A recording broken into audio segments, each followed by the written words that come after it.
Ninguém viu isso chegando. Nem a Ferrari, nem os fãs e certamente nem Lewis Hamilton.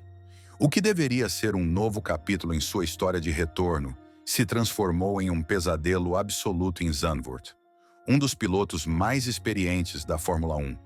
Um 7 vezes campeão mundial abandonando o Grande Prêmio da Holanda de forma chocante, deixando toda na garagem da Ferrari sem palavras. Isso não foi apenas mais um fim de semana ruim. Foi um fim de semana que prometia algo a mais. Depois de um início de temporada bagunçado e de uma necessária pausa no verão, Hamilton chegou aos Países Baixos com uma sensação de confiança silenciosa. A equipe havia trazido atualizações.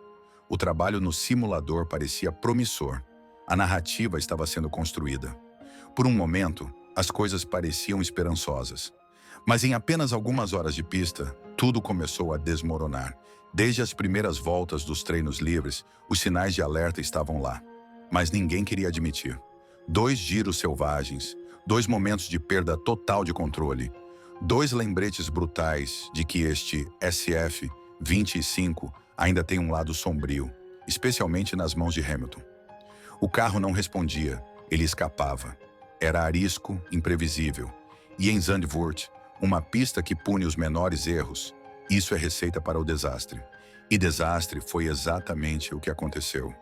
Porque por trás do sorriso no paddock, por trás do otimismo e do discurso de virar a página, Hamilton estava lutando contra uma fera. Não apenas a Ferrari, mas também as expectativas, a mídia, a pressão e sua própria frustração. E no domingo, tudo chegou ao auge da forma mais dramática e dolorosa possível. Isso não foi apenas um acidente. Foi o acidente. O momento em que tudo desmoronou para Hamilton e a Ferrari. Os sinais de alerta estavam lá o fim de semana inteiro. Os giros, a investigação por bandeiras amarelas, o carro nervoso. E quando finalmente escapou na curva 3, pareceu que todo o projeto quebrou junto. Julian, um fã ferrarista de coração, acredite, esse doeu. Se você sentiu o mesmo, deixa o like, se inscreve e fica comigo até o final. O que aconteceu depois da batida foi ainda mais chocante. Quando as luzes do paddock se apagaram no domingo à noite, os sentimentos em torno do fim de semana de Hamilton no GP da Holanda haviam passado de um ressurgimento esperançoso a um colapso doloroso. Sua corrida, seu ritmo e, potencialmente, um enorme ponto de virada em sua aventura com a Ferrari, tudo se perdeu em uma única curva. Mas a verdadeira história começou muito antes.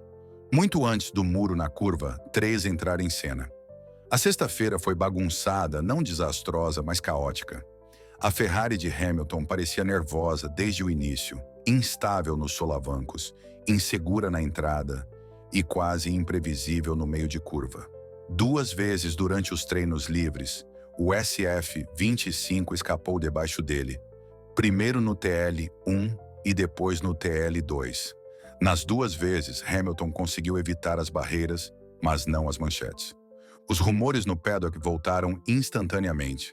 Ele ainda estava lutando para encontrar sinergia com o carro? O pacote de atualizações da Ferrari estava com falhas? Ou era apenas Lewis forçando demais em um circuito que pune cada centímetro a mais? Ele insistia que era tudo parte da curva de aprendizado, que estava explorando os limites. Havia uma ponta inegável em sua pilotagem que mostrava uma frustração crescendo sob a superfície. O sábado ofereceu um vislumbre de controle. O SF-25 parecia mais firme, mais previsível, e Hamilton tirou tudo o que pôde para conquistar a P7 no grid, à frente de Russell e logo atrás do pelotão da frente. Não foi uma performance de manchete, mas foi estável, competente e deu a impressão de que o domingo finalmente poderia entregar o tipo de resultado que a Ferrari vinha esperando. Falava-se de chuva, de estratégia, de diferenças de pneus. Zandvoort é um circuito que recompensa a ousadia, e Hamilton claramente se preparava para uma partida de xadrez, não para um sprint. Então chegou a manhã de domingo e a primeira punhalada. Em suas voltas de reconhecimento para o grid, Hamilton foi sinalizado pela FIA por possivelmente ignorar bandeiras amarelas na entrada dos boxes. Uma infração menor no contexto geral, mas que pairou como uma nuvem sobre a preparação da equipe. Haveria uma punição pós-corrida? Isso influenciaria as chamadas estratégicas? Não ajudou no clima, mas Hamilton parecia tranquilo. Ele sabia que o verdadeiro trabalho estava à frente. Na largada, saiu limpo, se posicionou atrás de Russell e os dois entraram em um ritmo tático.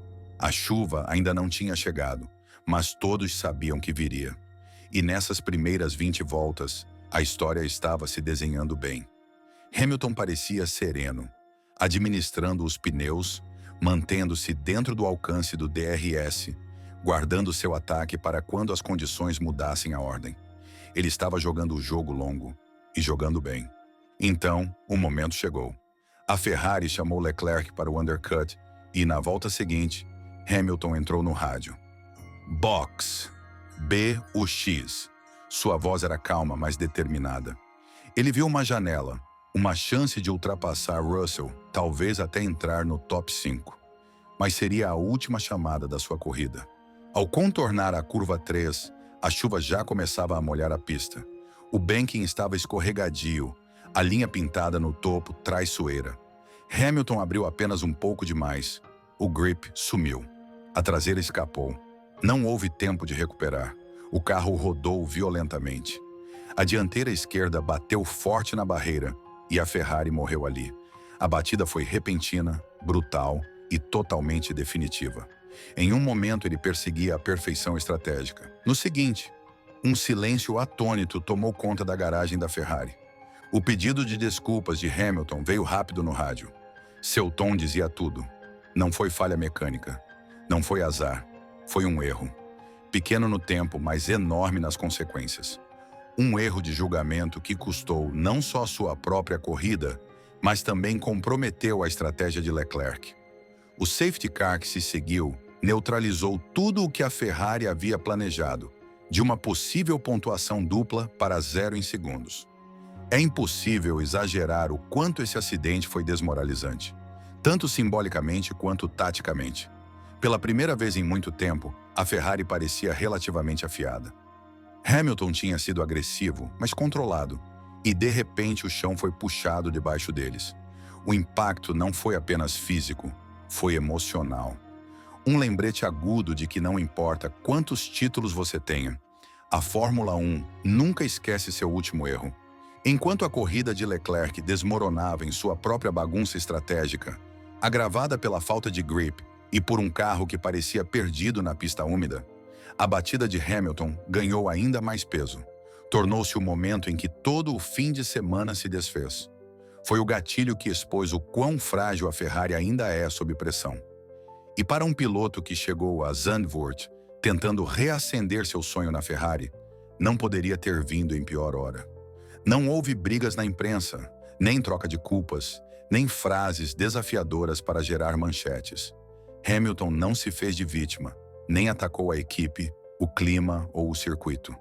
Em vez disso, saiu quase em silêncio, cabeça baixa, ombros tensos, olhos escondidos atrás da viseira escura de alguém que carregava mais do que apenas fadiga física. Para as câmeras, ele estava composto. Para os que prestavam mais atenção, parecia vazio, como um piloto que sabia exatamente o que havia escapado de suas mãos. Em um mundo onde cada palavra é dissecada, cada explosão vira meme, Hamilton ofereceu calma, contenção e aquele silêncio. Disse tudo. Não era o silêncio da indiferença, era o silêncio da reflexão, de repetir a curva, a linha, a perda de grip, de novo e de novo em sua cabeça, de se perguntar como um erro aparentemente pequeno pôde desfazer um fim de semana inteiro que carregava tanta promessa silenciosa.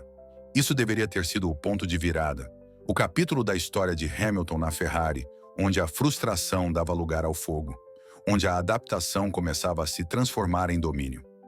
Depois de toda a dor, da curva de aprendizado, dos problemas iniciais com o carro, das falhas de comunicação na estratégia, esse era o fim de semana em que as coisas deveriam ter encaixado. Em vez disso, tudo o que Zandvoort lhes deu foi caos e consequências. O tipo de fim de semana que não só abala a moral, abala a fé. Porque isso não é apenas sobre um erro, um acidente ou um abandono. É sobre momento, ou a falta dele. É sobre uma equipe que ainda busca identidade e um piloto que ainda tenta se sentir em casa, vestindo vermelho.